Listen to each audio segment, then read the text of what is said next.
Raider Nation, if you want to talk Raiders with me, if you want to know what's going on in my personal life, don't be afraid to hit me up on Instagram at Mitchell Renz 365. My DMs are open, so hide your kids, hide your wife. No, I'm kidding. But seriously, I love talking Raiders. I do live shows. Keep you guys up to date on going on with the silver and black. So hit me up on IG at Mitchell Renz 365. No matter the location, from OAKLA to LV, I'm a Raider. Raider Nation, what's going on? You guys are watching the Las Vegas Raiders Report. Mitchell Renz from Chat Sports, and on today's video, I'm going to let you guys know 5 breakout players on the defensive side of the football. I have a few of my own rules where I don't always make rookies, these type of breakout players because they haven't played yet, so I just want you guys to keep that in mind here. The first dude that I'm going to be bringing up here on the show, Johnathan Abram. My biggest thing that I used to always say about Derek Carr, it's a prove-it year for DC. Well, guess what? It's a prove-it year for Johnathan Abram. Entering year 3 in the NFL, played in only one game as a rookie back in 2019, had a pretty lackadaisical 2020 season. However, his skill set fits absolutely perfect for what Gus Bradley's going to try to do. And as soon as I saw Bradley get hired, the one biggest thing I was saying for 2, 3, 4 months now is like, if they use him as a box safety, the way that Jamal Adams is used in Seattle, the way that Gus Bradley used somebody like Cam Chancellor in Seattle, like, you are going to see the best out of Abram. And that's exactly what Abram is going to end up doing. At least that's what he said at OTAs. Now, sure, he's only 24 years old, but the biggest way that I believe Abram takes that next step, you know that he has the athletic ability. You know that he absolutely loves to lay the wood giggity and really just hit stick people. But up here, he needs to improve the mental. And some of the quotes that I've seen are that this is it. He is definitely starting to improve his mental game. So I have here his 2020 PFF grades, and I want you guys to look at these, right? You guys have all gone to school, hopefully. The overall 35.9. Not great, right? Run defense, 60 overall. Pass rush, 67.8. Coverage, 30.1. What does it mean to be a box safety? It means he's going to be playing a lot more run defense, and he's going to be getting after the quarterback more. Run D, pass rush, less coverage, advantage, Johnathan Abram and the Raiders. Now, here's what Abram had to say at OTAs on, I believe it was Wednesday this week, so what, May 26th. I'm as strong as ever. This is also Best Shape of Life SCN, which I absolutely love. This year, the goal is just being more consistent. Playing under control, not really taking that many wild hits, getting myself knocked out of the game and hurting my own body. Being consistent, being disciplined, and constantly just doing my job.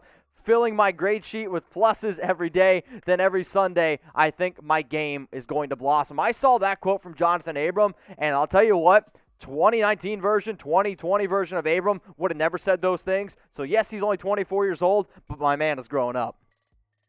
If you're a diehard Raiders fan, if you bleed silver and black, if you got a Raiders tattoo on your body, go ahead and hit that big red button that says subscribe. Free Raiders videos every single day. I know it's May. I know it's going to be the offseason, but I don't want you guys to miss anything. Plus, I go live every single Tuesday, 6 p.m. Eastern Time, 3 p.m. Pacific, where we do news, rumors. We open the show up to y'all where you guys can ask your questions, get featured on the show. Bottom line is this. We're the #1 most watched Raiders channel in the entire world for a reason. It's because we kick ass around here. So hit that big red button and subscribe.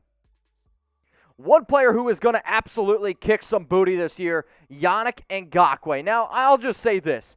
Maybe Yannick is already broken out. However, the other way that I look at breakout years is if somebody's about to have a career year, and I see a little bit of a chip on the shoulder, if you will, for Ngakoue, who's coming off probably the worst year of his career. He ended up going to Minnesota. It didn't work out there. Then he got shipped over to Baltimore, and the amount of people that are like, oh, Yannick Ngakoue is not that good of a player. Come on, man. Career high in sacks, I believe, could potentially be coming this year. This is a dude that really wanted to go ahead and play with Gus Bradley. If y'all remember, Bradley drafted Yannick Ngakoue at their time together when he used to play in Jacksonville, so he knows the scheme really well. He's a great run defender. He's a great pass defender. And even in a down year, my man had 8 sacks. He's had at least 8 sacks in every single year since coming into the league, and he's only 26 years old. So when I see his development and I see overall the fit that he's going to have here, I personally believe that he could actually have a career year, hence breakout year. So how good could that potentially be?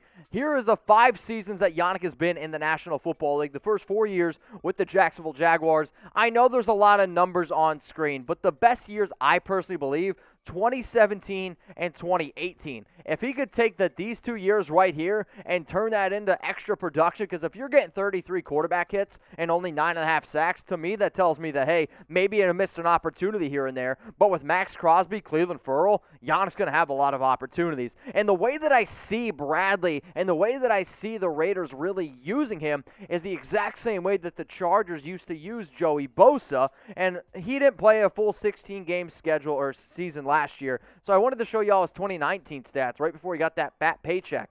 I mean, if you're telling me right now Yannick's going to come away with 3 times the amount of tackles he had last season, double the amount of tackles for loss, double-digit sacks, and 31 quarterback hits, maybe it's not 100% of a breakout year, but I guarantee you this, every single person watching this show right now would be really, really excited for the simple fact of this would be an absolutely phenomenal year. Probably the best year as a true edge rusher that I've personally seen since, I'm going to throw out there a guy like the name of Khalil Mack. So I know that we're showing this Chargers graphic for a long time, and it's starting to maybe burn your eyes a little bit, but it's all good. It's all good. So the question that I'm going to ask every single person that's coming across this show right now is, if this show is all around breakout players, what I want you to do is go down in the comments section right now and give me a breakout player on the defensive side of the football. If you think it's going to be somebody that I didn't mention or I'm not going to mention, it's all good. If there's a dude that you're like, man, this is a guy that I think could break out, if it's a rookie, I'm just going to warn you, it's not going to be on here. Let's go to the next player here on my breakouts list. It's Clelin Ferrell, defensive end of the Las Vegas Raiders. I thought he did a pretty solid job last season playing as an edge rusher and defensive tackle, which not nearly an amount of people, I think, talk about it enough. Max Crosby is the more popular name, but let's get one thing straight. Clelin Ferrell was the best player on that defensive line for the Raiders last season, and now the fact that he has extra talent around him, like Yannick Ngakoue, like Solomon Thomas, you brought back Johnathan Hankins, you also have a guy like Quentin Jefferson, and oh yeah, the guy that I literally just talked about, and Yannick Ngakoue. Clelin Ferrell might never be the best edge rusher on this team. He might never live up to the number 4 overall pick, but I'll tell you what, he's a damn good football player, and he deserves a lot more respect on his name than what he gets. And maybe the change to number 99 is going to help. So he's at 6'4", 265 pounds. Again, a young player, only 24 years old. And for a lot of these dudes, you see the breakout happen in year 3. And you saw a little bit of a glimpse of it last year. However, you got too many people out there just looking at stats. So I'm really going to show you something fun and exciting here. In 2019 compared to 2020, Clelin Ferrell's numbers, most people watching the show right now will be like, okay, so he was better as a rookie than what he was as a second-year player. The thing that they don't look at is, first off, the tape. Second off, just everything that he had to do for this defense, stopping the run. So if you don't believe me, look at some of these numbers from PFF, okay? You got his snaps, a little bit lower in terms of snaps, was battling some injuries and COVID. Grade, 76.1. That's an above-average grade. Run defense, that's really where he was able to take and elevate his game, 76.6. And then in terms of pass rush, 70 grade. That's also very good. If you're curious on where he ranked among all defensive ends last year, according to Pro Football Focus, 16th best out of 108. Yeah, that's pretty good. So what I want you guys to do is this. I want you to project Clelin Ferrell's numbers in 2021. I want you to tell me how many tackles he's going to have, how many tackles for loss, how many sacks, and how many forced fumbles.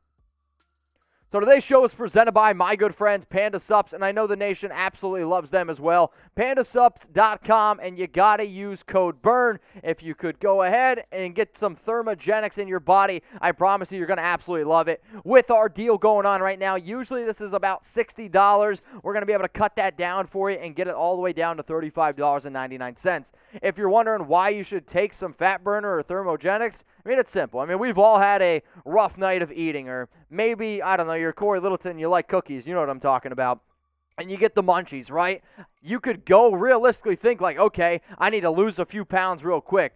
That's what this stuff really helps you be able to do. You can burn calories while sitting at work, while doing a Raiders report. And there's a lot of caffeine in it, so it's going to be able to wake you up as well. So if you don't like coffee, I promise you, you're going to like this product. Take it also before you work out. You're going to sweat a whole bunch and lose a little bit of weight. I mean, after all, it is beach season. PandaSups.com. Use code BURN for 40% off.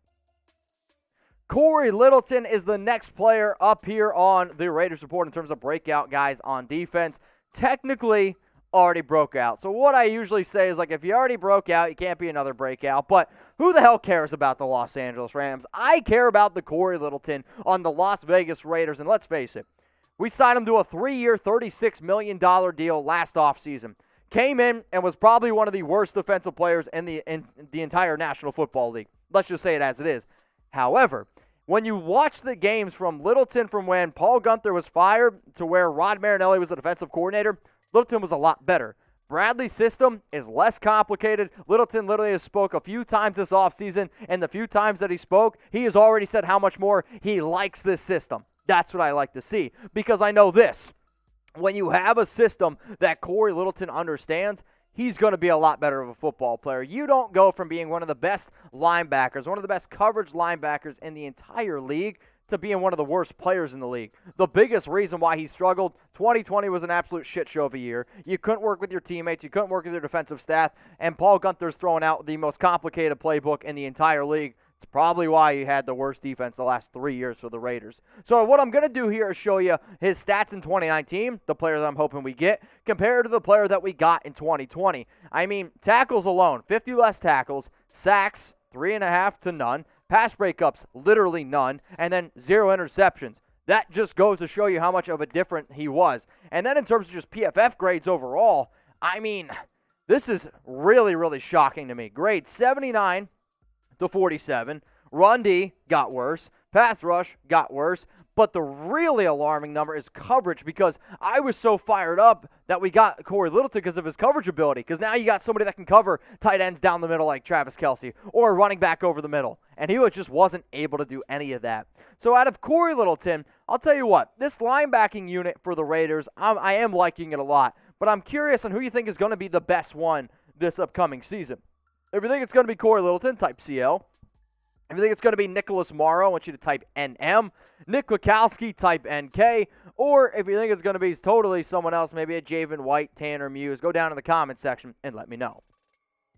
So I actually made a video about, last week on Friday, around some Raiders breakout players on the offensive side of the football. I had a lot of people asking me certain questions like, I can't believe that you thought Kolton Miller is this or this or that. I also had a lot of people asking me about my shirt. If you don't know what I'm talking about, I did something a little bit strange with my shirt, and don't worry, I kept my shirt on this video here. It was Breakout, so I literally started the video with my top button on, and then as the video went on, it got basically more and more naked, if you will. Don't worry, I didn't show you anything underneath the desk here. You guys didn't see the Chucky head. Bottom line is this, please go check out my Breakouts on offense, and if you want to rip on me for having a little bit of fun, it's all good. I can handle it. YouTube.com/Raiders Report.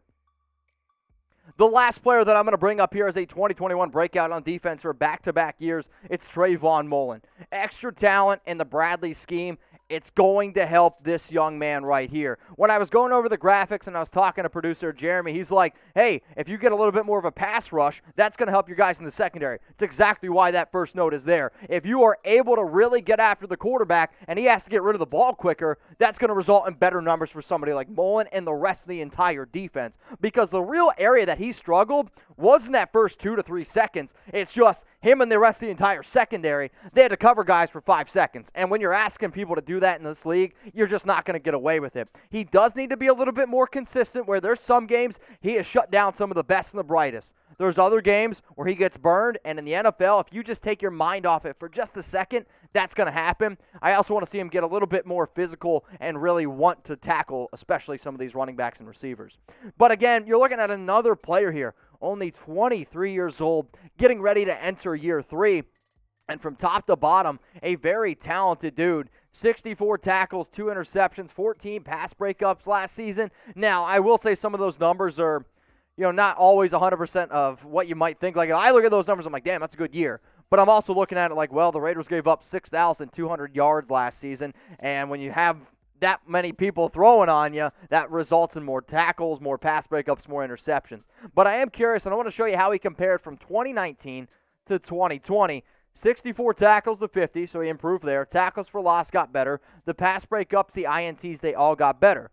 However, I know a lot of people out there like, okay, like this is the perfect example that I don't always believe that what you see in terms of stats always results in better on-field production, because when you look at PFF's grades in 2019 compared to 2020, most people will be like, oh, okay, Mullen was worse. And I actually don't 100% agree with that. If you were to ask me, do I think Mullen was better in 2019 or 2020, I will say in terms of coverage that he was better in 2019 than last season. However, he had to do a lot more for this defense. So again, kind of the same situation as Clelin Ferrell. He just wasn't quite as respected, if you will. So who do y'all think is the best cornerback on the Las Vegas Raiders? If you think it's Trayvon Mullen, I want you to type TM. Rasul Douglas, go ahead and type RD. Casey Hayward, type CH. If you think it's somebody else, maybe like a Damon Arnett, maybe an Amik Robertson, or I don't know, maybe by the time I make this video, we already got somebody else. Go down in the comments, let me know. So before I leave y'all, one more time here, here's my 2021 breakouts on the defensive side of the football. I got Johnathan Abram, excited to see what he has to do. Yannick Ngakoue could have a career year. Same with Clelin Ferrell. Cory Littleton already broke out, but I don't care about the Rams. I care about the Raiders. And then Treyvon Mullen, if you made it this far in the video, go down in the comments. Let me know a breakout player for this upcoming season.